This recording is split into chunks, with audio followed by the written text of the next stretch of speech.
시청자 여러분 안녕하십니까. 지금부터 전학현의 안보정론을 시작하겠습니다. 이번 시간에는요, 우선 이 아베 총리와 관련된 뉴스를 먼저 말씀을 드리겠습니다. 우선 윤석열 대통령이 말이죠, 국내 주한 일본 대사관에 분향소가 설치되면 맨 먼저 분향소를 공식적으로 방문해서 조의를 표할 예정으로 있고요.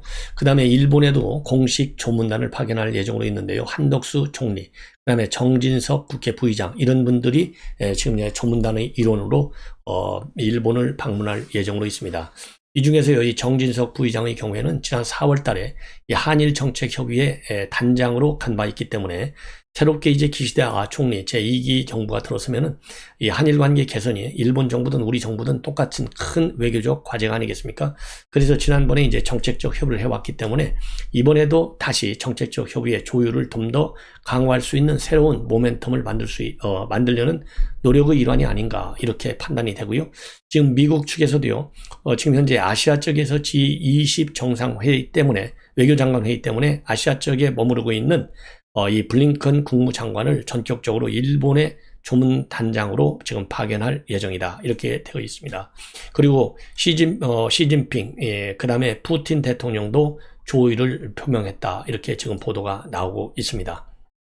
그리고 이번 아베의 피격 사망과 관련해서 지금 일본 이 경호체계에 대한 비판이 굉장히 크게 나오고 있어요. 왜냐하면은 첫 번째 총성과 두 번째 총성 사이에 3초간의 시간이 흘렀는데도 불구하고 제지를 하는데 실패했다는 겁니다. 그리고 다 끝난 다음에 말하자면 끝날 때까지 멀뚱멀뚱 서 있는 그러한 상황이었었다, 이 경호원들이. 그래서 여러분들 잘 아시다시피 지난번에 박근혜 대통령이 처음 이 사저에 달성 사주에 입주할 때 소주병을 투척하는 사건이 벌어진 바 있어요.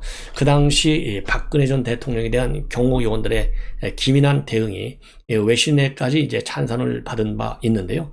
그 당시 이제 번쩍 손을 들면서 이 소리를 질러서 경호원들이 박근혜 전 대통령을 애워싸는 그런 인간 보호막을 만들고, 이 또 우산으로 날아오르는 이 물건에 저기에 대한 이 방어막을 쳤는데요. 이번에는 이제 그런 것들도 없었기 때문에 상당히 대비가 되는 것 아니냐, 이런 보도들이 나오고 있어요. 자, 그리고요, 지금 현재 조금 전에도 말씀을 드렸는데, 송홍열 공정거래위원장이 조금 전에 이제 자진 사퇴한다라는 입장을 밝혔는데요. 이와 관련해서 지금 이제 추가 보도가 나오고 있어요.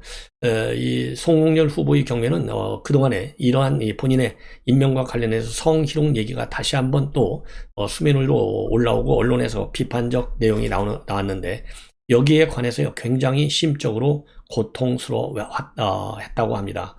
왜냐하면 이 학자로서 큰 굴곡 없이 살아왔는데 이런 구설을 견디기가 어려웠다는 것이죠. 그렇기 때문에 결국은 이러한 이 언론의 비판적 시각에 관해서 버티기가 굉장히 어려웠다. 그리고 대통령실에서도 이 본인의 뜻을 존중해서 사의를 받아들이는 것으로, 그래서 이제 앞으로는 교육과 연구에만 전념하는 것으로 그렇게 알려지고 있습니다.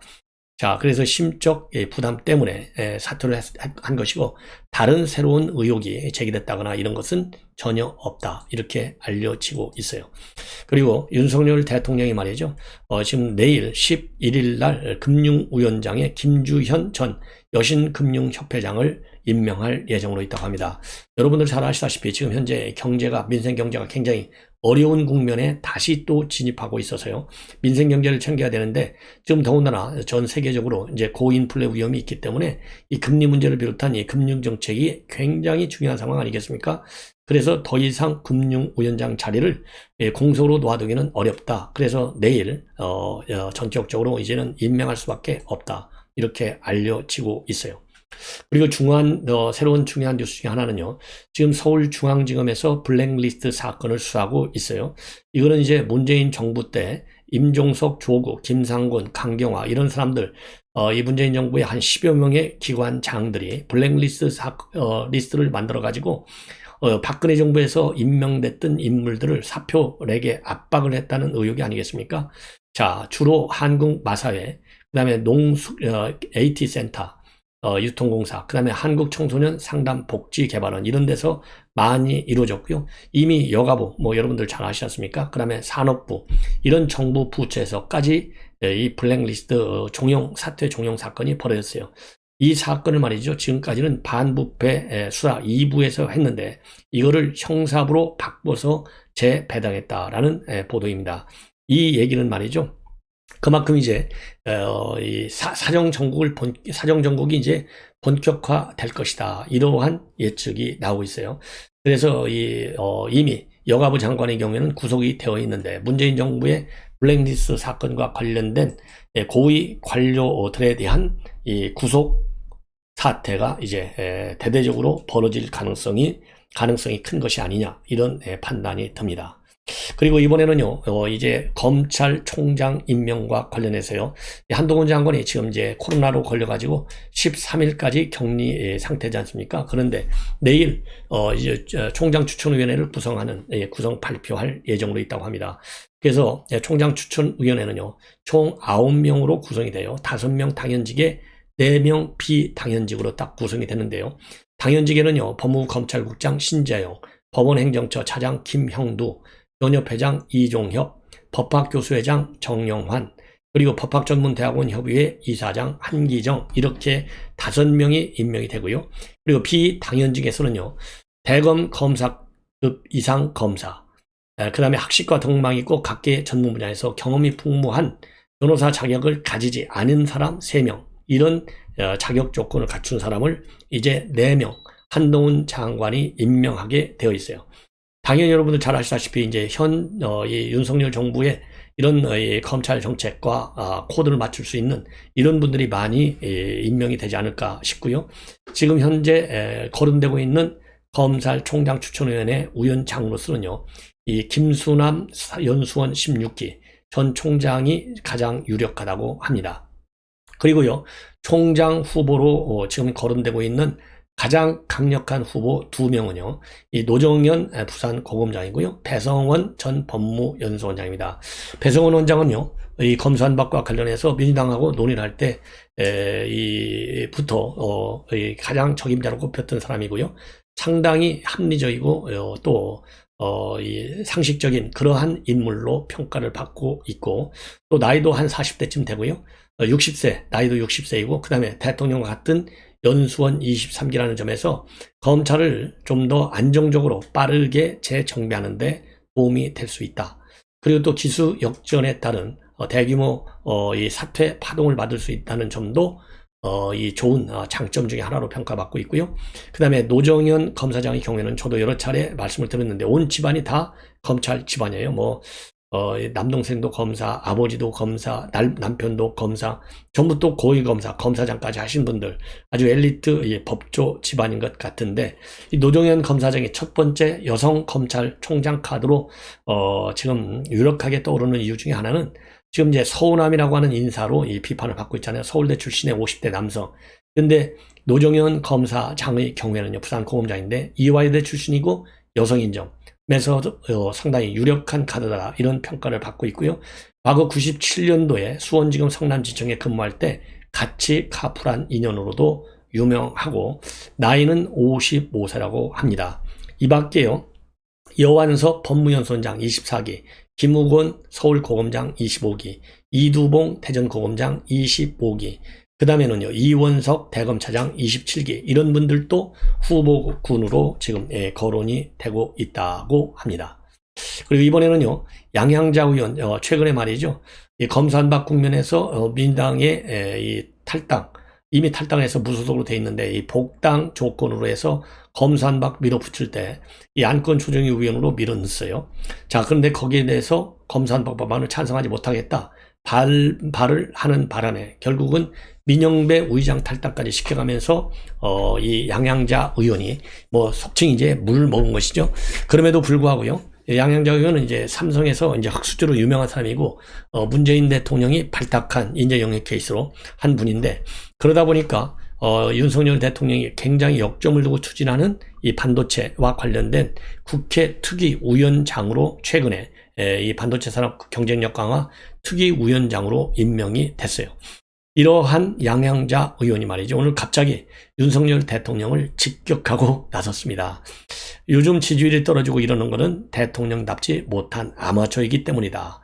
프로답지 못해서 이렇게 우리 국민들을 불안하게 하고 있고 또 미래로 가는 한국의 힘이 점점 떨어지게 만들고 있고 그러다 보니까 대통령 지지도 떨어지고 신뢰도 떨어지고 국정 동력도 떨어지고 미래로 가는 한국의 힘도 떨어지고 있다. 그래서요.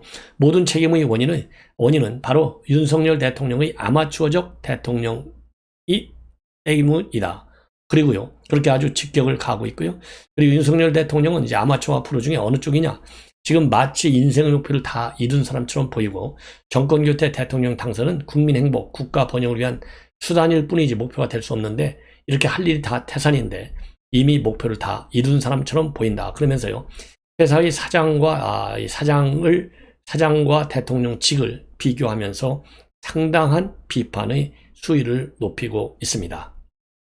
그러면서요. 지금의 낮은 지지율은 국민들이 절대 평가를 시작했기 때문인데 기업 임원만 돼도 조직의 과거, 현재, 미래가 다 자신이 책임다고 여기는데 그래야 반대파까지 끌고 조직을 나갈 수 있는 것 아니냐. 자, 그런데요. 그러면서 어떤 사람을 잘 알려면 그가 무엇에 분노하는가를 보라는 말이 있는데 검사 윤석열, 검찰총장 윤석열, 대선 후보 윤석열은 불의, 불공정, 기득권, 부패 정치 등 공적인 일에 분노하고 있다. 지금은 자신에 대한 비판에 화를 내고 있고 공감을 이거는 사기 어렵다. 이전에 그가 분노할 때는 무섭고 멋져 보였었다. 그러면서요. 지금은 어떠냐? 윤석열 대통령은 어쩌면 프로답지 않아서 기존 정치인답지 않아서 대통령이 됐는데 지금은 대통령답지 않아서 신뢰를 잃어가고 있다. 대통령은 프로 행정가이고 프로 경제가이며 프로 국군 통수관이자 프로 정치인이 돼야 한다. 그 역량으로 성과를 내야 하고 결과를 만들어내야 하는데 국가적 의기에는 더욱 그렇다. 그러니까 지금 현재는 국가적 의기인데 과연 윤석열 대통령이 프로다운 게 하나도 없다는 겁니다. 예, 경제적인 측면, 행정적인 측면, 통수권자의 안보적인 측면, 또 이 정치하는 측면 모든 면에서 아마추어다.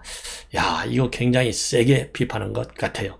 그러나 어쨌든 쓴소리도 다르게 듣고 고칠 점이 있으면 대통령 본인과 그리고 대통령실에서 윤석열 대통령을 모시는 분들도 양양자 위원장의 입장을 한번 검토해 볼 필요가 있지 않나 하는 생각이 드는데요. 그래도 이게 야당 의원은 야당 의원이다. 반도체 특위위원장은 특위위원장이고 역시 뿌리는 광주 출신 아니겠습니까? 광주는 뭐 이 특정 지역을 거론해서 뭐 달리 비판하겠다는 게 아니라 바로 뭡니까? 민주당 지지세가 센 거 아니에요? 그렇기 때문에 현재로서는 양양자는 무소속이에요. 우리 국민의힘 소속이 아닙니다. 이제 선거는 2년밖에 남지 않았어요. 그렇기 때문에 사실상 양양자의 머릿속에는요. 2년 후 공천이 더 가깝게 가 있지 않겠느냐. 그렇다면 지역 민심을 반영하는 비판문을 내놓는 것이 본인의 정치 생명에 훨씬 더 도움이 되지 않겠나. 그래서 내가 이렇게 비판한다 해서 이 반도체 특위위원장 이거를 뺏어야 가겠느냐.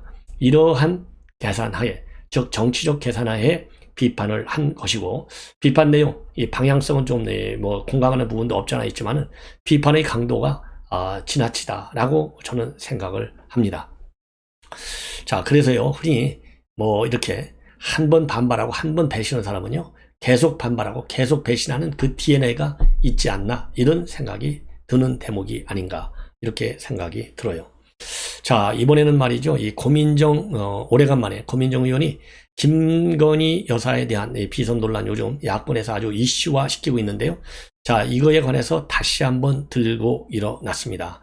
한마디로 얘기해서요. 마찬가지로 양양자와 비슷하게 굉장히 세게 비판 수위를 높이고 있어요. 오로지 대통령의 사적 인연으로 대한민국이 채워지고 있다. 왜냐하면 이번에 인사비서관의 부인이 동행해가지고 이거를 갖다가 민주당에서 대대적으로 비판하고 있지 않습니까? 여기에 오래간만에 이제 수저를 하나 더 올려가지고 이제 비판하고 있습니다. 뭐 비판의 내용은 여러분들께서 상식적으로 생각하는 내용과 같습니다. 그렇기 때문에요. 이러한 이 비판, 그야말로 이 비판을 위한 야권의 비판이 도를 넘고 있는 것이 아니냐 이런 생각이 들고요. 그러다 보니까요. 민주당에서는 이러한 김건희 여사의 비선 논란에 편승을 해서 앞으로 대통령의 해외 정상회담과 관련해서 순방 수행원의 이 명단을 공개하라는 이런 법안까지 발의하고 있는데요. 야, 이거는 대통령의 뭐라 그럴까요? 수행원 명단을 밝힌다는 얘기는 대통령 정상회담의 목표가 뭔지, 전략이 뭔지 이런 것까지 전부 다 노출시키라는 거 아니에요?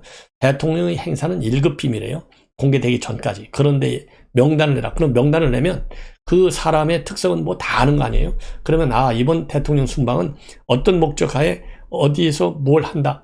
이게 대충 그림이 그려지잖아요. 국가 기밀을 누설하라는 얘기나 마찬가지고요.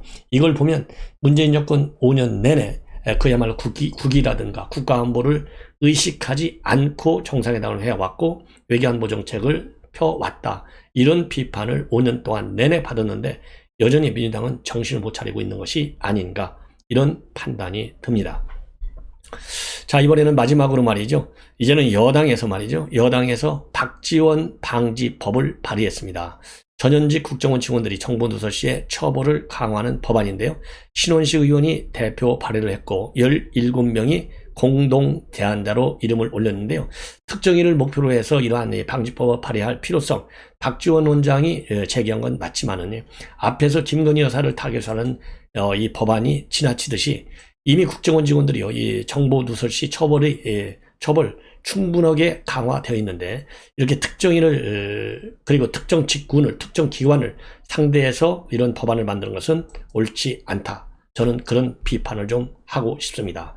자, 이렇게 해서요, 이번 시간은 이 방송을 이걸로 마치겠습니다. 시청자 여러분들의 많은 시청을 부탁드립니다.